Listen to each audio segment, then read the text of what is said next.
En Crimée, on n'entend plus seulement des explosions.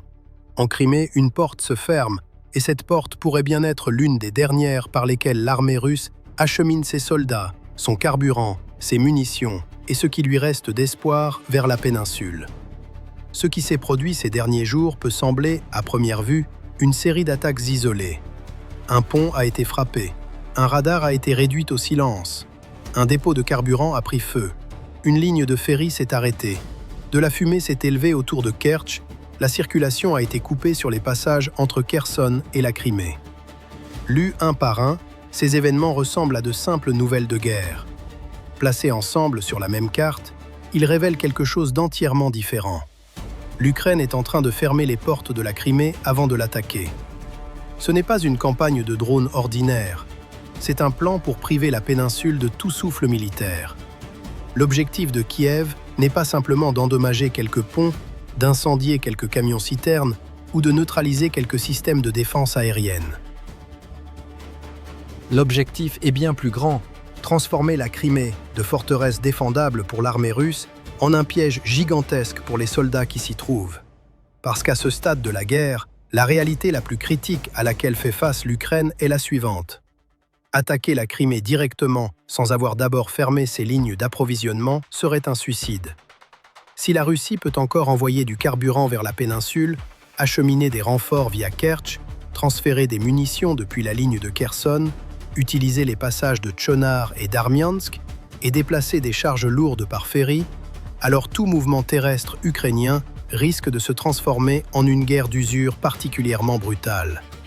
Mais que se passe-t-il si ces lignes sont d'abord coupées? Si les ponts menant à la Crimée sont attaqués? Si Kertch est mise sous pression? Si les passages qui s'étendent depuis Kherson vers la péninsule sont fermés? Si la garnison russe se retrouve à l'intérieur sans carburant, sans munitions, sans renfort? Alors la Crimée n'est plus le navire insubmersible de la Russie. Elle devient une épave gigantesque, enchaînée à son propre port. C'est exactement ce que l'on observe depuis plusieurs jours. L'Ukraine fait pression en particulier sur la ligne d'entrée nord de la Crimée. Cette ligne n'est pas une simple connexion terrestre tracée sur une carte. C'est le couloir qui s'ouvre depuis le Kherson occupé vers la Crimée. Les passages autour de Tchonar, Armiansk, Perekop, Sivak et le canal de Crimée du Nord sont les goulots d'étranglement les plus critiques utilisés par l'armée russe pour atteindre la péninsule. Chaque attaque contre ces points n'est donc pas seulement une attaque contre un pont, c'est un verrou posé sur la porte de la Crimée. Pour la Russie, la ligne de Kherson revêt une importance particulière, car le pont de Kertch est considéré depuis longtemps comme trop risqué pour les charges militaires lourdes. Pour les transports de carburant et les envois militaires dangereux, Moscou a été contrainte depuis un certain temps de se reposer davantage sur des lignes terrestres alternatives. L'une des plus importantes de ces lignes passe par le corridor sud occupé et les connexions de Kherson. L'Ukraine tente maintenant de couper cette ligne de façon systématique. Les développements sur le front de Kherson ne doivent donc pas être lus uniquement comme un mouvement de front local. Ce qui se passe là-bas, c'est la phase de préparation par le nord de l'opération sur la Crimée. Les troupes ukrainiennes ne marchent peut-être pas aujourd'hui vers la péninsule en grandes colonnes blindées, mais avec des unités de drones, des éléments d'artillerie, des forces spéciales et des systèmes d'attaque à portée intermédiaire, elles tentent de placer sous contrôle de feu les entrées de la Crimée. C'est la nouvelle façon d'avancer dans la guerre moderne. Autrefois, pour savoir si une armée progressait, on regardait les changements de couleur sur la carte. Aujourd'hui, le sort d'une guerre peut basculer sans que la carte ne change. Un pont devient inutilisable. Une route se ferme aux véhicules lourds. Une ligne de ferry s'arrête. Un convoi de carburant est détruit. Un radar de défense aérienne se tait. Et soudain, bien que la zone aux mains de l'ennemi paraisse identique, elle commence à devenir indéfendable. C'est ce qui se passe aujourd'hui sur la ligne de Kherson. L'objectif de l'Ukraine n'est pas de prendre du territoire mètre par mètre, c'est de détruire la capacité de la Russie à maintenir ce territoire. Parce que lorsque les portes du nord menant à la Crimée se ferment, la garnison russe dans la péninsule se retrouve dans une situation bien plus précaire. Plus de pression s'exerce sur Kertch, plus de pression sur les ferries. Les routes maritimes prennent davantage de risques. Chaque itinéraire alternatif devient plus long, plus coûteux, plus vulnérable. Pour une armée, c'est une chaîne mortelle. D'abord, on attaque la voie principale, puis on utilise la voie alternative, puis on attaque aussi la voie alternative, puis on installe un ponton temporaire, puis le ponton est attaqué à son tour. Viennent ensuite les convois nocturnes. Les convois nocturnes sont alors repérés par des drones. Le trafic diminue, le carburant se fait attendre, les munitions se font attendre. La densité de feu au front chute. Et finalement, les commandants se retrouvent seuls face à cette question. Pouvons-nous encore tenir cette région? En Crimée, cette question grandit de jour en jour. C'est pourquoi ce qui se passe autour du pont de Kertch mérite une attention particulière. Ce pont, le pont de Kertch, symbole personnel de Poutine, a été construit pour montrer au monde que la Crimée est liée à la Russie. Pendant des années, le Kremlin l'a présenté comme la forme en béton d'un message politique. La Crimée est désormais connectée à la Russie de façon permanente. Mais dans la guerre, les symboles aussi sont attaqués. Et parfois, détruire la défense aérienne autour d'un symbole est la première étape pour l'abattre. Selon des sources ukrainiennes, les systèmes Pantsir et les éléments radars du système S-400 autour du pont de Kertch auraient été pris pour cible. Ces affirmations attendent d'être vérifiées de manière totalement indépendante. Mais le tableau général sur le terrain est clair. Kiev tente de peler la carapace de défense aérienne autour de Kertch. C'est un détail crucial, car le Pantsir et le S-400 ne remplissent pas le même rôle. Le Pantsir assure la défense rapprochée. Il est utilisé pour contrer les menaces à basse altitude qui s'approchent au dernier moment, juste au-dessus du pont. Le S-400, lui, surveille un espace aérien plus large, fournit une alerte précoce et tente de détecter les menaces plus lointaines. Si seul le Pantsir est attaqué, la Russie tente de combler le vide avec son réseau de radars distants. Si seul le radar du S-400 est réduit au silence, la défense rapprochée peut fonctionner encore quelque temps. Mais si les deux couches s'érodent simultanément, ce n'est plus un vide temporaire qui apparaît, c'est un couloir opérationnel. Et c'est précisément ce que cherche l'Ukraine, non pas une victoire de propagande d'une nuit, mais un couloir reproductible. Ce n'est donc pas un hasard si le pont de Kertch, les ferries, les installations de carburant, l'infrastructure portuaire et les passages du nord de la Crimée sont tous mis sous pression en même temps. Kiev commence par aveugler les yeux, puis perfore le bouclier, puis coupe les veines. C'est la version moderne du siège classique à l'ère des drones. La Crimée n'est pas un vieux château entouré de remparts, mais la logique est la même. Pour prendre une forteresse, il n'est pas toujours nécessaire d'attaquer les murs.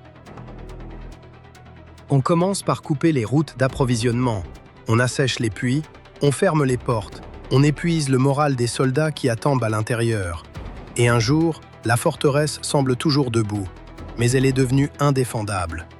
C'est ce que l'Ukraine fait à la Crimée en ce moment. Le résultat le plus visible est la crise du carburant. Le fait que l'administration pro-russe en Crimée ait suspendu ou restreint la vente de carburant aux civils n'est pas une décision administrative ordinaire. Cela signifie que le système logistique tire la sonnette d'alarme. Si le carburant est réservé uniquement aux institutions étatiques et aux structures de sécurité, c'est que l'ordre économique normal de la péninsule a été sacrifié aux nécessités militaires. Un autre signal est le tourisme.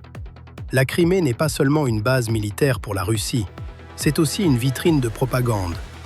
Pendant des années, Moscou a présenté l'afflux de touristes russes en Crimée comme la preuve d'une normalisation. Mais aujourd'hui, les incendies, les files d'attente pour le carburant, les séjours annulés, les événements suspendus et les lignes de transport interrompues montrent que cette vitrine s'est fissurée.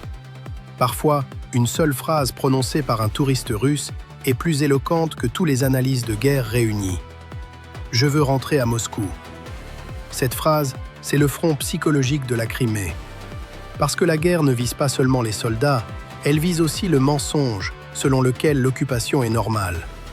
Si la vie en Crimée n'est plus normale, si la saison estivale s'effondre, si l'on ne trouve plus de carburant, si les ponts se ferment, si des explosions retentissent la nuit, alors le récit du Kremlin la Crimée est russe pour toujours, est gravement blessée.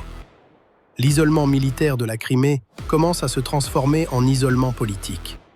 À ce stade, l'importance de la ligne de Kherson revient au premier plan, car fermer la Crimée par le nord est le préalable indispensable à toute attaque future contre la péninsule. Si l'Ukraine veut entrer en Crimée, elle doit d'abord couper les voies de retraite à la Russie. Sinon, Moscou enverra des renforts en permanence, alimentera les lignes de défense, reconstituera les stocks de munitions d'artillerie, évacuera ses blessés, réparera ses défenses aériennes et transformera l'offensive en un bain de sang prolongé. C'est pourquoi la première étape de l'attaque sur la Crimée ne commence pas en Crimée, mais à Kherson. La première phase ne commence pas à Perekop, mais à Tchonar. La première phase ne commence pas dans les marais de Sivak, mais dans les convois de carburant. La première étape ne commence pas au-dessus du pont de Kertch, mais par la neutralisation, une à une, de toutes les routes alternatives qui mènent à ce pont. Cette stratégie ressemble à une version à plus grande échelle du modèle observé à Kherson en 2022. À l'époque, l'armée russe n'avait pas été anéantie militairement sur la rive occidentale de Kherson, mais elle avait été rendue logistiquement insoutenable. Les ponts avaient été attaqués, le ravitaillement était devenu difficile, maintenir les troupes en place était devenu trop coûteux, et finalement, Moscou avait été contrainte de se retirer. Aujourd'hui, l'Ukraine pourrait appliquer la même logique à un objectif bien plus grand, Kherson 2.0.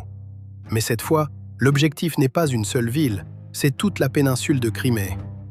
Bien sûr, la tâche est infiniment plus difficile. La géographie de la Crimée offre un avantage considérable aux défenseurs.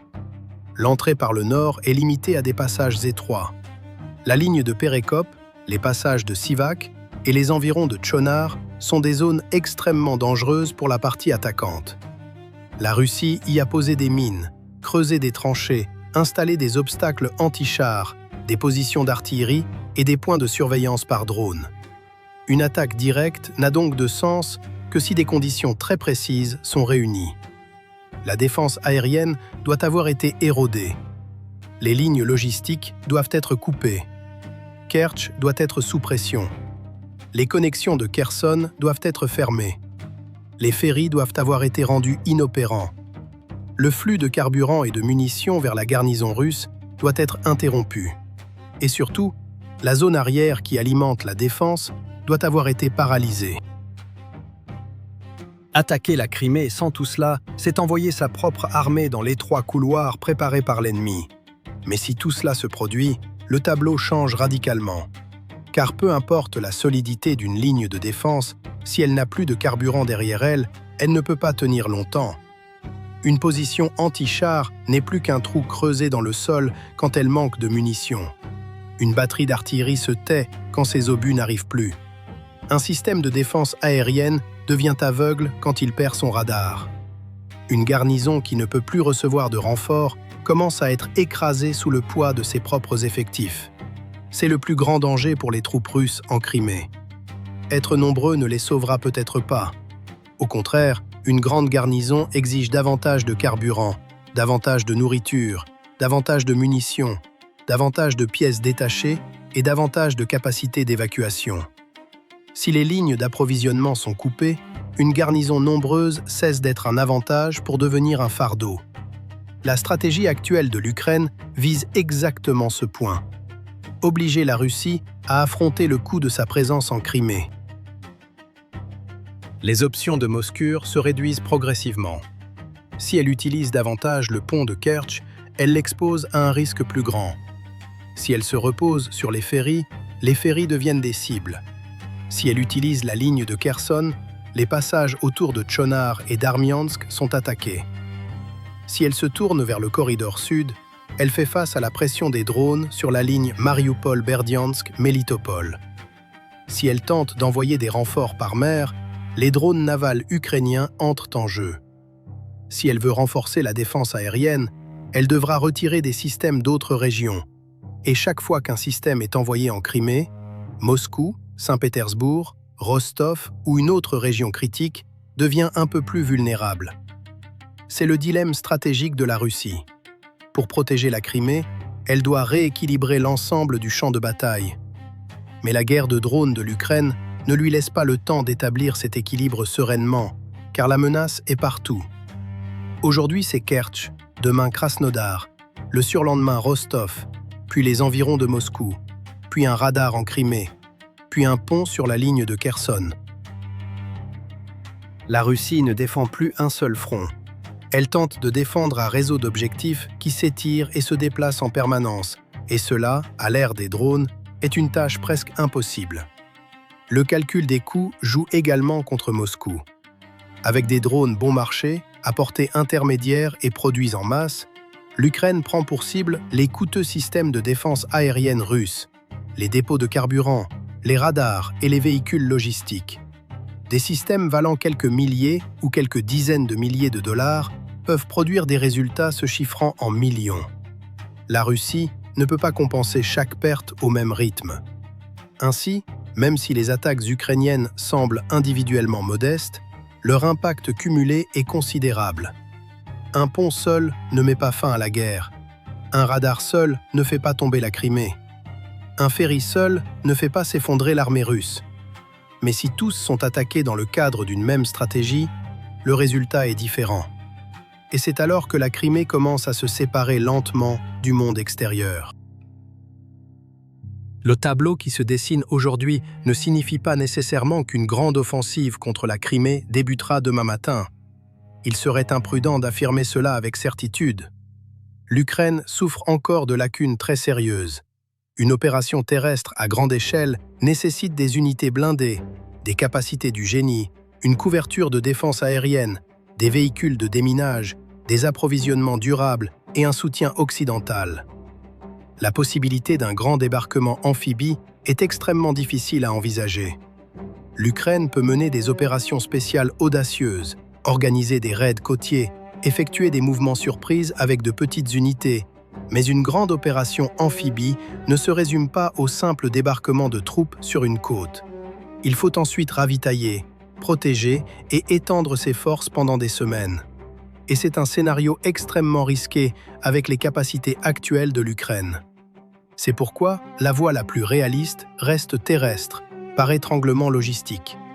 D'abord, la ligne de Kherson sera mise sous pression. Puis les passages de Tchonar, Armiansk, Perekop et Sivak seront rendus inopérants. Ensuite, la pression sur Kertch augmentera. L'infrastructure des ferries et des ports sera attaquée à plusieurs reprises. Le réseau de défense aérienne en Crimée s'érodera encore davantage. Les troupes russes à l'intérieur deviendront de plus en plus coûteuses à maintenir, de plus en plus fatiguées, de plus en plus fragiles. Et seulement après tout cela, l'Ukraine pourra poser, politiquement et militairement, la question suivante. Est-il temps d'entrer en Crimée ? Chaque attaque qui se produit aujourd'hui est donc une page de préparation d'une éventuelle future opération terrestre. Fermer l'accès à la Crimée n'est pas seulement un mouvement tactique, c'est la condition stratégique de toute offensive contre la péninsule. Parce qu'avant d'attaquer une forteresse, il faut s'assurer qu'aucun secours ne lui parviendra. C'est exactement ce que fait l'Ukraine en ce moment.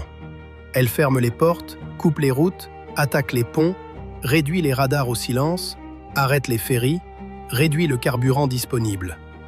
Et elle envoie un message silencieux, mais très clair, à la garnison russe.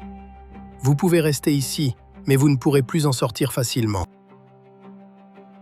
Ce message pèse plus lourd que le son d'un canon. Parce que ce qui terrifie le plus un soldat, ce n'est pas l'attaque de l'ennemi, c'est de réaliser que la route derrière lui a disparu. L'armée russe en Crimée pourrait faire face aujourd'hui à exactement ce sentiment. Sur la carte, la péninsule semble toujours sous contrôle russe. Les drapeaux sont à leur place, les états-majors fonctionnent encore. La propagande répète les mêmes formules. Mais la vraie carte de la guerre se dessine ailleurs, dans les stations-service, sur les piliers des ponts, dans les terminaux de ferry, sur les écrans radars, dans les caméras des drones qui survolent les convois roulant de nuit, dans les passages étroits qui s'étendent depuis Kherson jusqu'à la Crimée. Si l'Ukraine parvient à maintenir cette pression, la Crimée pourrait cesser d'être un tremplin militaire pour la Russie et devenir un fardeau de plus en plus impossible à défendre. Et c'est le cauchemar le plus profond de Poutine, parce que la Crimée n'est pas un front ordinaire.